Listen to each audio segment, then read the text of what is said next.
Ketika tu pukul jam 3 pagi, apabila saya tengah membaca mentera dia, saya catat langsung, tiba-tiba badan saya rasa panas.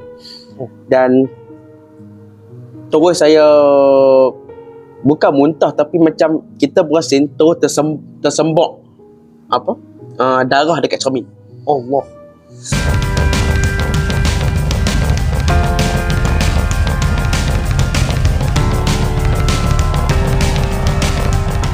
Assalamualaikum warahmatullahi wabarakatuh. Terima kasih kepada anda yang sudi klik video kami. Dan hari ini, kenapa saya bertanjak? Bukan bertanjak, ikat kepala saja. Sebab kita ada seorang tetamu jemputan yang khas kita bawakan untuk share dengan kita tentang pengalaman beliau, cerita misteri beliau dan apa pengalaman beliau lah. Okey, jadi sebelum tu kita selawat kepada Nabi lah. Allahumma salli ala Muhammad wa ala ali Muhammad. Okey, tanpa membuang masa, kita perkenalkan tetamu undangan kita, iaitu saudara Tanzilul Furqan. Okey, jadi tuan boleh tak orang kata apa? Perkenalkan dirilah, nama apa sedikit background lah. Okey, baik. Bismillahirrahmanirrahim. Nama penuh sebenarnya Muhammad Tanzilul Furqan bin Marzuki. Banyakkan orang memanggil dengan nama Atan. Ataupun dengan nama satu lagi, nama Tom Raider Hunter. Disebabkan saya ni lebih kepada kata mencintai tentang batu nisan yang tak orang lain yang suka sangat benda mati kan. Berasal daripada Pulau Pinang, betul, dan sekarang ini menetap di Pokok Sedar Lostar Kedah.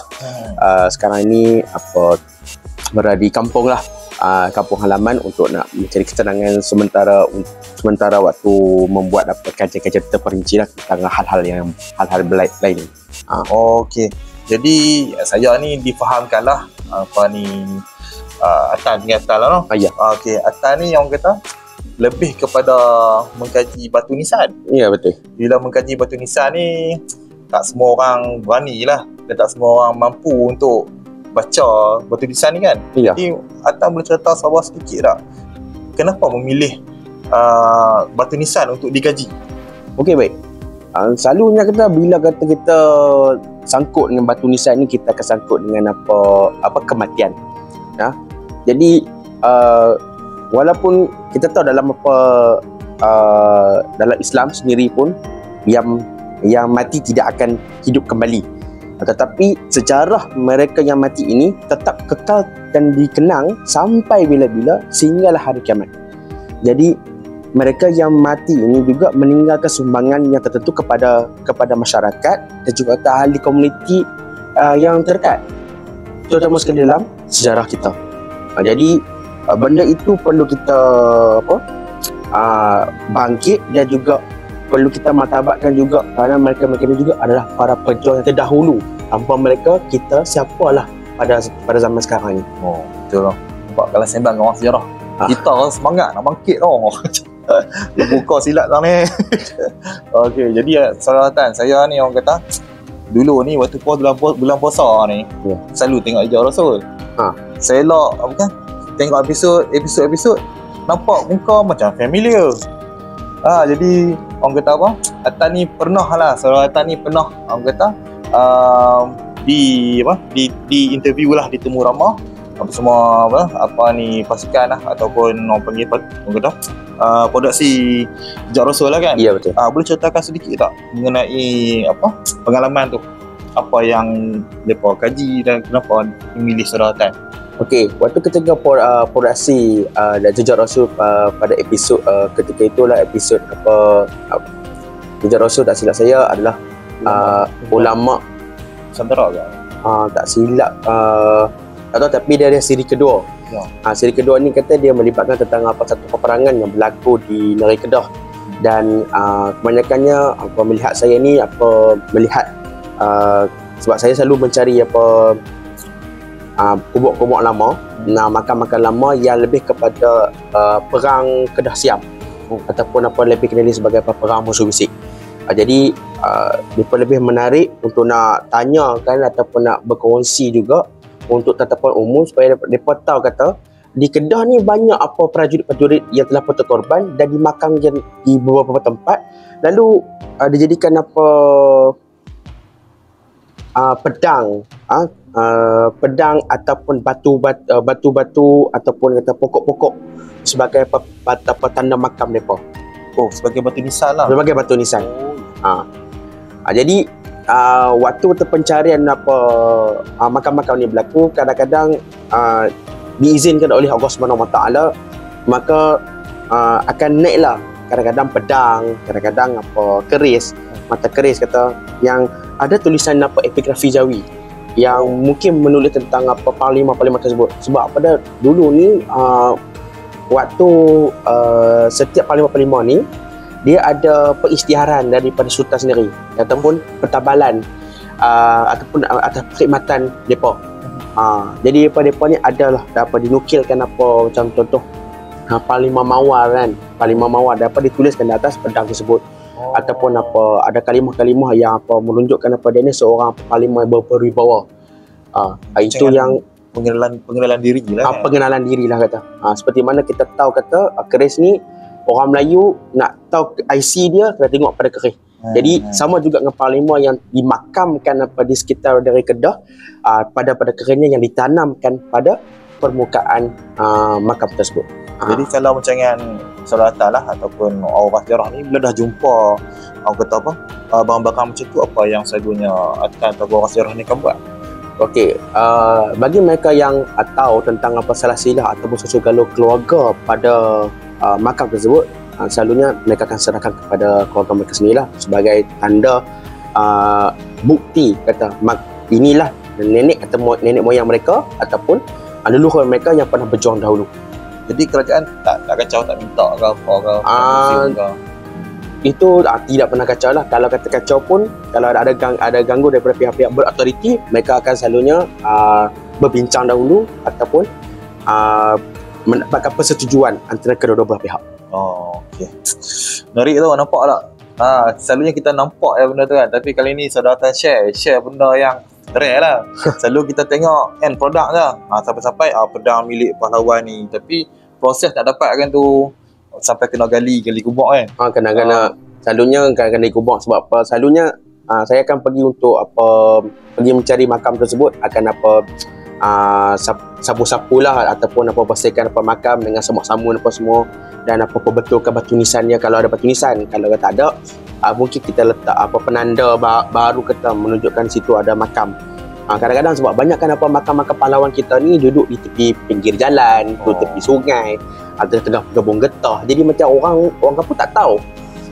Jadi macam benda tu macam ditinggalkan macam tu je. Biasalah kan bila kata dengar kata orang mati ni ada kubur kat situ, dia jadi macam satu tomahan kata jagalah kata nanti ada hantu duduk berkeliaran. Sebab apa? Ada makam.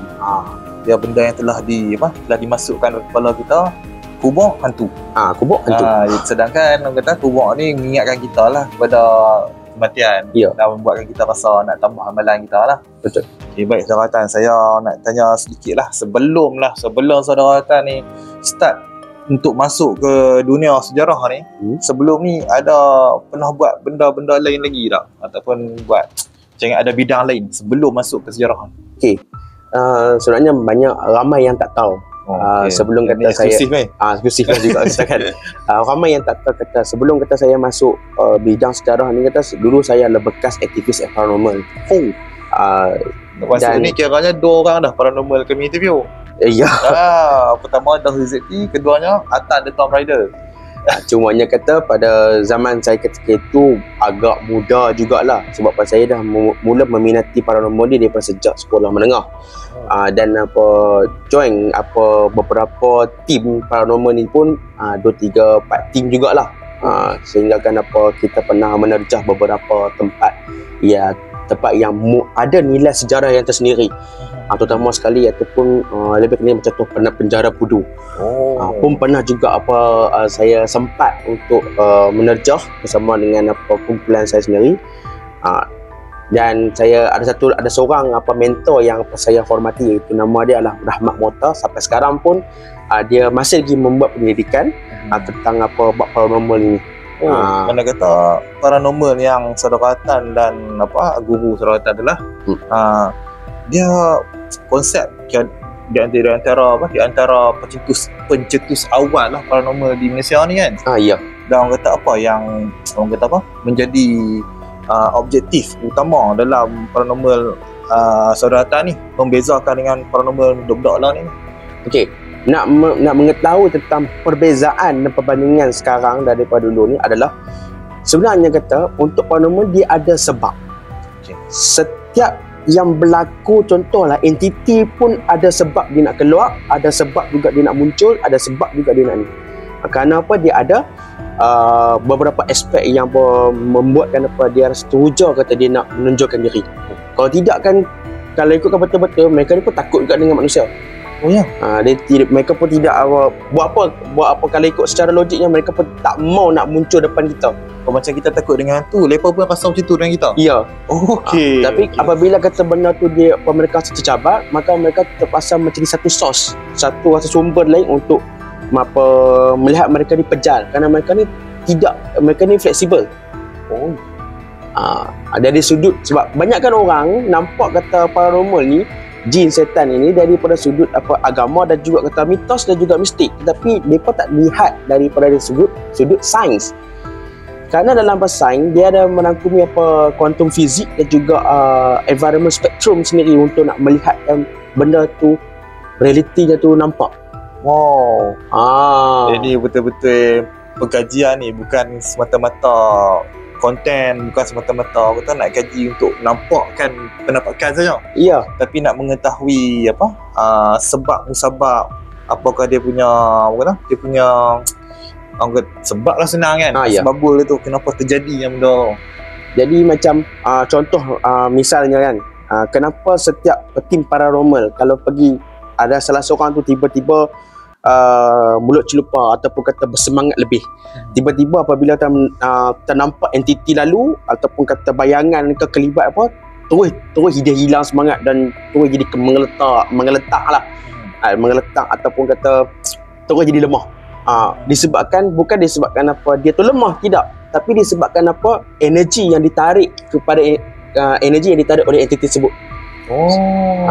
Sebab tu kita akan rasa takut bila nampak ataupun dengar benda-benda yang paranormal ni. Ya. Sebab apa dia? Jin dengan setan ni dia bawa energi yang negatif. Ataupun kata ion yang negatif. Kita ni ada ion positif. Apabila ion positif kita naik, melonjak tinggi dan over, tiba-tiba benda tu dia spark. Bila dia spark, maka secara dalam kelang kabut kita itu, maka energi terus ditarik oleh pada entiti tersebut. Sebab itulah mereka dapat power ataupun resource daripada kita untuk mereka terus menunjukkan diri. Lagi takut kita, lagi cepatlah dia akan tunjukkan diri. Ya. Okey, nampak tu tuan-tuan. Jangan takut. Tapi jangan takut. Tapi selalunya kalau kita jangan takut tu, yang takut yang cakap senang lah kan. Kena lalu depan. Dan satu lagi, sebenarnya kata untuk nak kalau dari segi kata entiti tu nak menjelma, dia ada, tak silap ada beberapa peringkat. Menarik ni. Ada beberapa peringkat. Kalau peringkat pertama dipanggil cytoplasma. Peringkat kedua, cytoplasma ni adalah peringkat di mana kata kalau dalam gambar dia akan nampak macam berbola api ataupun nampak macam debu.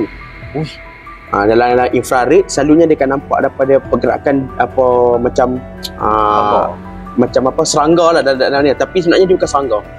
Dia bukan minat menatang macam nyamuk ke lintas dekat kamera kita tu tak, tapi dia cytoplasma. Bentuk seorang dia energi dia sikit, dia cuma boleh nampak penampakan hak tu je. Di ujung. Di ujung-ujung je.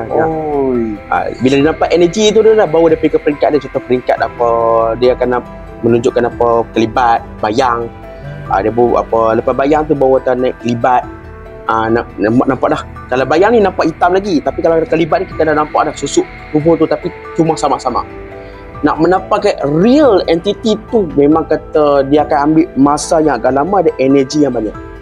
Sebab itu kata bukan mudah dalam paranormal untuk nak menampakkan suatu penampakan yang nampakkan lebih yang solid kata kan. Contoh lah kita nak nampak ada pocong tu, kata nampak seakan pocong 100% tu memang payah. Tapi kalau kata benda tu keluar, ada benda tu disahkan kata 100% kata dari segi spektrum color daripada segi elektromagnet, dari segi naik mood infrared, dan nampak benda tu tak boleh nak disangka kan. Tu kira nasib lah kata. Betul lah kan, sebab selalunya kalau kita tengok paranormal ni kan duk jalan tempat-tempat yang orang kata apa, anchor lah tempat ni kan, kita nampak macam kan kalau sejam benda tu berjalan, nak jumpa tu payah lah, ada sampai kadang-kadang tak nampak pun. Tapi kita boleh dengar sikit-sikit lah macam ni kan, bunyi-bunyi tu ada yang boleh dengar, ada yang nampak. Adakah benda tu semua orang boleh nampak ke, ataupun orang kata apa, benda tu semua boleh nampak ataupun setengah-setengah orang je boleh nampak? Ya, tengok pada orang juga. Kadang-kadang kita punya kita punya alat yang kita guna lah. Contoh ada setengah kamera dia boleh dapat tangkap, ada setengahnya tak dapat tangkap tapi orang yang dapat tengok. Contoh misalnya dalam satu video di mana kata kita tengah duk rakam, tiba-tiba orang dengar suara menangis tapi kamera tak dapat. Jelas, sebab saya pun masa tengok lah ni TikTok boleh tengok lah kan, banyak budak buat paranormal lah ni. Yang brother ni kata, tu apa benda belakang tu, ada apa? Yang kawan tolong paranormal yang pegang kamera ni tanya balik dia, kat mana bang, kat mana, tak nampak pun. Kita pun tak nampak juga, tu nampak pokok kan. Jadi itu yang nak tanya Saudara Atan lah, sebab Saudara Atan ni lebih kepada akademik lah mencari paranormal kan. Kalau saya tak salah lah. Tu kita pijah kat paranormal, padahal nak tanya ziarah. Jadi nak tanyalah kepada Saudara Atan ni, macam mana yang elok-elok duk buat akademik paranormal ni shift ke sejarah? Okey, sebenarnya kata saya tengok sejarah, sebab kita ni dekat Malaysia banyak tempat-tempat bangunan-bangunan lama yang mempunyai sejarah yang amat tinggi. Contohnya muzium perang, barak-barak polis yang lama yang ditinggalkan, balai polis balai pasung ataupun balai lokap yang lama dah tak pernah guna kata, tapi dia ada aura yang tersimpan. Contoh lah katakan saya pernah membuat satu penggambaran uji nyali di penjara Pudu, di mana kata kawan saya pernah kata saya daripada start keluar daripada tempat di mana mereka mengunci yang ada kalimah ayat kursi tersebut. Saya ingat saya dah terpegang kawan dah. Kawan-kawan saya tu tiba-tiba bila dah pergi keluar pintu pagar depan penjara Pudu tersebut, kawan lain tegur, kata, "Hang bawa siapa?" "Aku bawa Mamat." Kali-kali tak ada. Tiba dalam walkie-talkie dah menjerit dah. "Woi, yang hang tinggal aku sebab apa?" kata. Oi, gila-gila gitu sampai tahap tu lah kata. Jadi macam maksudnya kata setiap bangunan yang sejarah ni dia ada kata aura yang ditinggalkan dari segi kata sejarah dahulunya ataupun kata sejarah yang memerikkan. Contohnya katakan dapat tempat kalau contoh kat muzium perang di Batu Maung, tempat di mana kata orang Jepun menyiksa kata orang kita. Di situ pun dia letak ada aura negatif yang telah menarik ke entiti tu terus berhimpun dalam tu. Sama juga kata istana-istana lama yang mempunyai kata penjaga-penjaga yang tersendiri. Contohnya kalau di Kedah, Istana Cik Sepa Sendra, yang boleh katakan waktu siangnya nampak cantik, tapi pada waktu malam dia agak lain sikit dia punya yang sehinggakan orang lain akan rasa meremang jugalah kalau nak membuat uji ini ataupun membuat pemerhatian. Jadi tuan-tuan dan puan boleh juga melihat saya dalam satu video bersama dengan ZRA, iaitu Tuan Haji Zainal Rashid, iaitu tentang Pakcik Sepa Sendra. Boleh lihat sendiri di mana kata pada malam tersebut banyak gangguan yang berlaku, terutama sekali dari segi line, dari segi visual, dan juga kata dari segi pendengaran. Dan untuk video tu nanti saya akan letakkan link description lah, boleh tekan. Itu ZRA pernah temu ramah hantar lah. Kita ni GOM ni, yang office malam ni betul lah sebab atas sudi kat main kita, padahal kita kecil lah, subscriber tak sampai 1,000 weh. Terima kasih Atan. Kemudian saya nak tanya Atan lah, orang kata apa pengalaman suka duka lah dalam mengkaji sejarah ni? Okey, suka duka ni banyak sebenarnya kata, kerana kita ni bermain dengan fakta. Dengan fakta tu pula dengan apa gangguan-gangguan yang berlaku, atau sebab apabila kita mengkaji sejarah, kita akan mengkaji tentang orang-orang terdahulu, dan orang-orang terdahulu ni dia ada semangat depa. Kita ni telah menyeru, memanggil semangat untuk kita memanggil semangat secara tak langsung untuk membuka satu cerita, membuka satu lembaran di mana kata benda tu tersembunyi, ada yang tersembunyi, ada yang tak tersingkap. Tapi disebabkan daripada kita yang membuka, maka dia terus salurkan kepada kita untuk terus membuka dan melebarkan terus. Itu yang menyebabkan ada yang mengatakan benda ni benda tu simple saja, senang saja, tapi sebenarnya tak senang. Kadang-kadang dia apabila kita melihat kita turun pada tapak, kita lihat tempat mereka berjuang, tempat mereka pernah disembelih hidup-hidup, dikerat sampai 18, dibuang pula dalam sungai, boleh melena air mata. Dan saya pun pernah juga bermalam di Muzium Kota Kuala Kedah, dan pengalaman saya sendiri iaitu di Meriam Katak Puru, apabila saya membaca syair ataupun membaca kalimah panji kemenangan Syekh Abdul Samad Al-Falimani, tiba-tiba dengar bunyi ada orang panggil Assalamualaikum, dan dia terus tepuk belah kanan. Ketika tu terus air mata berlenang turun. Dan pada ketika itulah dengar bunyi sayup-sayup, dengar bunyi sayup inna fathna laka fathah mubina. Allahu akbar, Allahu akbar, Allahu akbar. Seolah-olah dia macam nak menceritakan apa yang terjadi. Apa yang terjadi ketika itu, apa yang berlaku dah ketika itu untuk tatapan kita yang masih hidup. Mungkin banyak orang yang mengalami nasib yang sama tau. Bagi siapa yang pergi ke kota-kota perang, kalau dekat di Kedah, kita ada kota Kuala Kedah. Kalau kata di negeri sebelah, kita ada Kota Lukut, Kota Ngah Ibrahim, dan banyak lagi kota-kota yang ada. Kota Melaka pun ada juga yang akan dengar sendiri kata, dan benda ni pun semangat dia pun dia akan memilih untuk bagi mereka tahu, kata contoh mereka ni ada kita ni ada sifat perjuangan. Mereka tahu kata orang yang datang tu adalah orang yang benar, dan orang yang akan memperjuangkan hak yang sepatutnya perjuangkan daripada dulu lagi, maka mereka akan pendengarkan kepada kita. Sedangkan saya ni orang kata, sebab sebenarnya nak tanya pun takut juga, tapi jangan salah faham lah, kita nak bertanya saja. Orang kata sebab lah ni banyak isu-isu orang-orang sekarang ni, orang kata dia macam nak mengkritik tau. Dia macam nak memberi pandangan, tapi secara tak langsung dia macam dah menjatuhkan, menaikkan, memalukan lah orang-orang yang mengkaji sejarah ni. Kadang-kadang nak dapat dapatan sejarah ni payah, dan bila kita cerita kepada public menerima benda tu macam dengan satu benda yang kau ni berlebih pula, macam tu lah. Lepas tu kita tengok baru-baru ni ada Pencang Bangkok. Betul, sebelum ni isu keturah. Banyak orang yang memberi reaksi yang berbagai-bagai, yang positif, tak kurang lah yang negatif tu, sampai tahap orang kata menjadikan sejarah orang yang sejarah ni apa hang punya orang kata kelayakan hang nak gaji.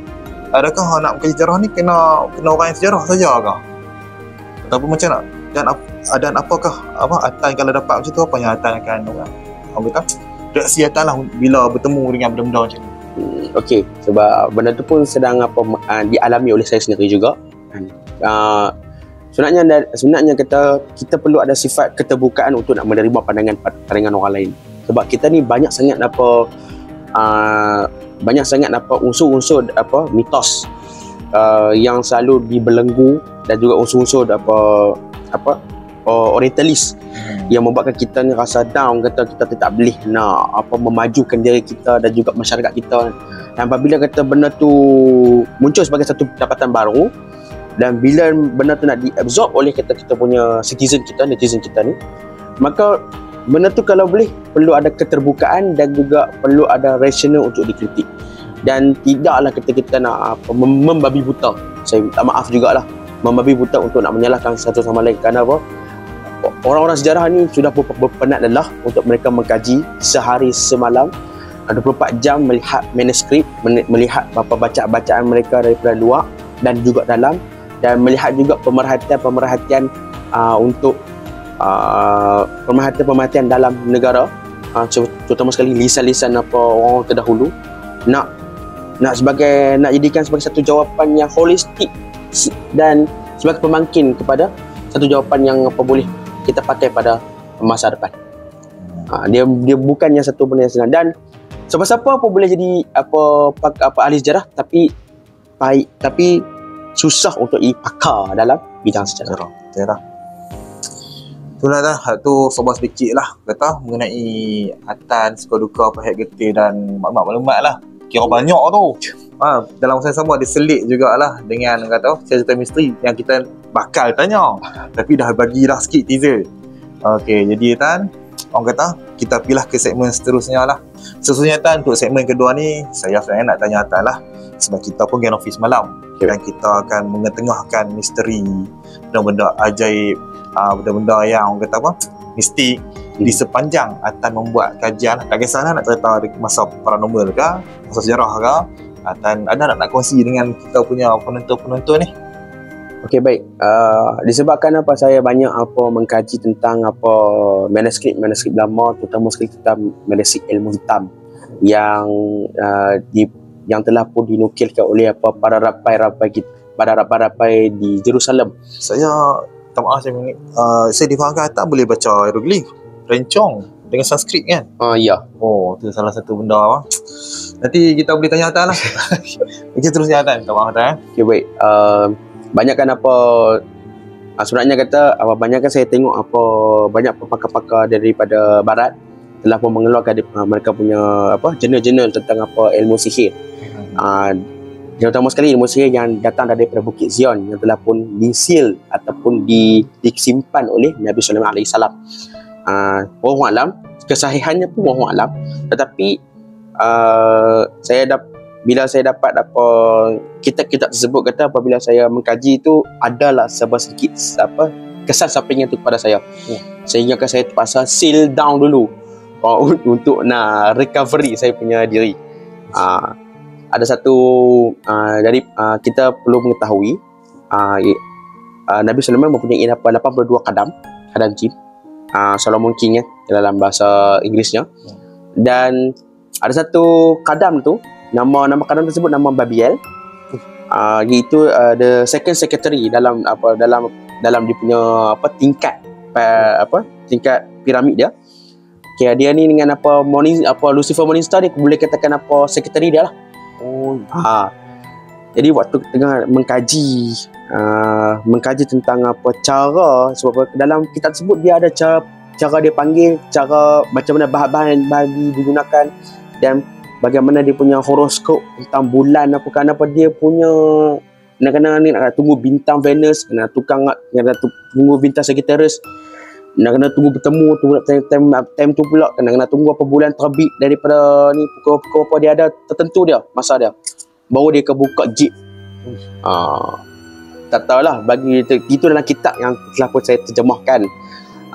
Ketika tu pukul jam 3 pagi, apabila saya tengah membaca mentera dia, saya secara tak langsung tiba-tiba badan saya rasa panas, dan terus saya bukan muntah, tapi macam kita berasin terus tersembok darah dekat cermin. Allah. Darah dekat cermin tu. Ketika tu kata, and then lepas tu stop dulu. Lepas tu dah lah apa semua. Bolehkan dalam ketika tu dalam bilik tersebut memang rasa gelap. Walaupun kata ada lampu study tersebut rasa gelap, dia rasa lain. Rasa macam ada sepasang mata tengah memerhati dalam bilik yang dia amat besar. Lepas tu memang tak cakap banyak lah. Tinggal dalam bilik tu, keluar dalam bilik, pergi ambil air semayang apa semua, duduk kat ruang tamu, cool down dulu. Lepas tu dalam cool down tu saya terus terlelap, lena sampai ke pagi. Macam mana saudara dapat bahan tu? Kebanyakannya saya akses pada arkib luar negara lah. Uish.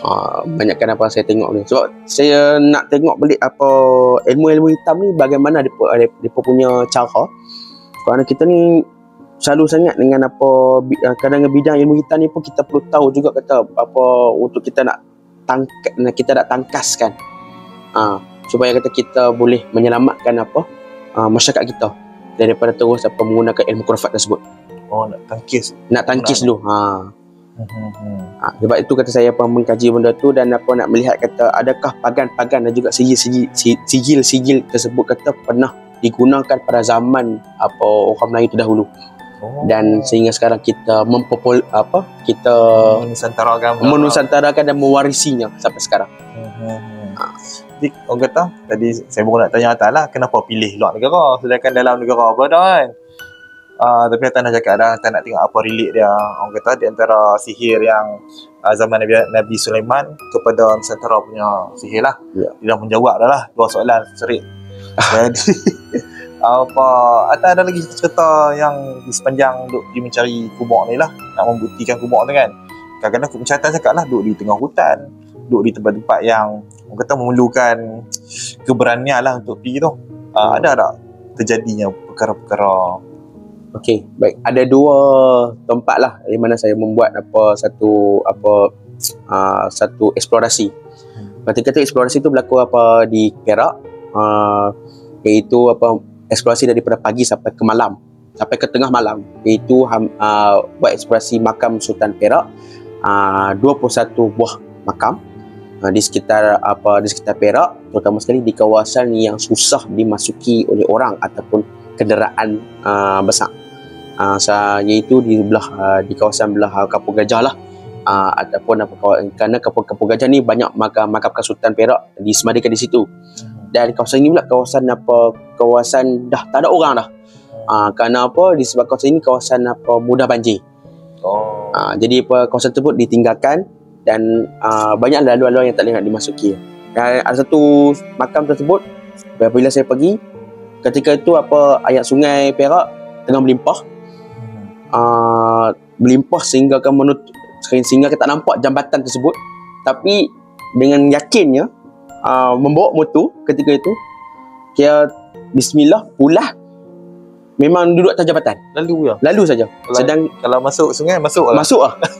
Sedangkan ayat ketika tu bila kita selamkan kaki dalam ayat ketika itu, parah atas buku lali. Boleh katakan hampir parah enjin motor ketika tu. Kira kata jalan-jalan sampailah ke makam tersebut. Masuk dalam exhaust apa tak boleh. Memang tak ada apa, memang tak ada talian ayat lah. Kalau kita nak minta siapa-siapa tolong pun kita. Jadi ketika tu dia jadi macam satu macam dunia yang lain. Kita nak pergi ziarah je pun, tapi tiba-tiba kita masuk satu dunia yang rasa macam dunia lain. Dunia sama tapi macam rasa dia yang lain. Pergi bersihkan kubur, pergi bersihkan makam, baca Al-Fatihah, kita sedekahkan Al-Fatihah, buat tawasul sikit kepada makam Sultan Perak ketika tu. Dan baru kita nak langkah keluar, nak dekat senja dah ketika tu, tiba-tiba monyet ataupun beruk di sebelah makam tersebut tiba-tiba hinggap, dia bising dan lari bertemperan. Kira tinggalkan kita seorang-seorang. Lepas tu tiba-tiba kawasan tersebut jadi senyap sunyi yang lain. Dan ketika tu rasa dah tak sedap hati, terus start motor keluar daripada situ lah. Ada satu lagi makam lagi, saya pergi ketika tengah hari rembang, iaitu di belah Pulau Indra Sakti. Indra Sakti kat mana? Di kawasan belah Kampung Gajah juga. Berdekatan dengan Teluk Intan. Bila saya pergi tu ada masalah, bawa saja. Tapi bila kita nak keluar daripada makam tersebut, kita terus dengar bunyi harimau mengau. Ngau tu bunyi macam dekat, tapi dengar macam jauh. Kita ni perhatilah kan, kiri kanan sebab kawasan tu memang kawasan yang amat semak. Memang hutan sungguh. Allah. Memang kata kalau kita nak fikir nak selamatkan diri ni, tak tahu nak terjun ke mana. Kalau terjun terjun apa sungai memang betul-betul lemah dah. Kalau terjun dalam semak takut saya kena faham. Sungai Perak pula tak dikatakan ada buaya kan. Ada buaya pula kan. Jadi macam tak apa ditelan mati mak luar mati bapak. Jadi macam kita fikir macam mana ni kan. Memang saudara tapi seorang ke ataupun ada peneman lagi? Selalu pergi solo lah. Oh, oi. Memang selalunya pergi tempat ni memang solo lah kata. Yang berani mati Ah. demi nak tahu kebenaran sejarah tu kan. Ya. Allah. Jadi macam lepas tu kita tak cakap banyak atau kita keluar tu memang dengar walaupun dah keluar daripada makam tersebut dah hampir 500 meter tapi dengar bunyi ngauman rimau tersebut lagi dengar masih lagi je lah. Oh, dia macam mengencang. Nak kata kejap kita ke kita kurang alam. Tapi lepas keluar sampai ke jalan besar kita tak dengar lah. Apabila kita rujuk kepada kawasan tersebut kata banyakkan penduduk tempatan mengatakan kata kawasan tu memang tak ada harimau pun. Jadi banyakkan jadi saya mentafsirkan benda tu adalah harimau kejadian ataupun penunggu yang jaga kawasan makam tersebut. Wallahu a'lam. Menarik juga tu.